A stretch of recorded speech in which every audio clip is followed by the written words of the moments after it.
Welcome back to Product Critique, where we delve into the latest gadgets and gizmos to give you the lowdown on whether they're worth your hard-earned cash.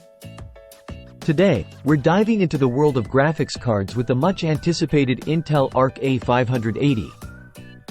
Let's see if this budget contender lives up to the hype. Hey there!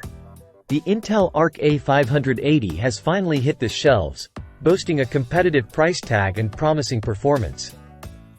But does it deliver? Let's find out. First off, let's talk specs. The Arc A580 features a familiar architecture, with some tweaks under the hood compared to its predecessors. With a full 256-bit memory interface and 8GB of GDDR6 VRAM, it's certainly no slouch in the memory department. But where the A580 shines is in its performance. Despite some concerns about efficiency, this GPU holds its own in 1080p gaming, offering smooth gameplay and decent frame rates. One of the standout features of the A580 is its support for technologies like AV1 and SES, which promise to enhance your gaming experience even further. However, it's worth noting that driver concerns still linger, so be prepared for some potential hiccups along the way. When it comes to pricing, the A580 faces stiff competition from the likes of Nvidia and AMD.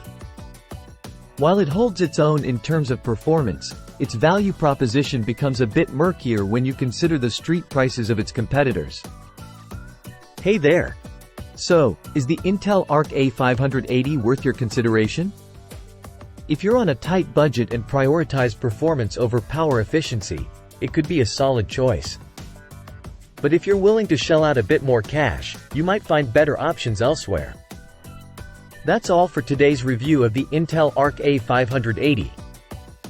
Be sure to like, comment, and subscribe for more in-depth product critiques. Until next time, happy gaming!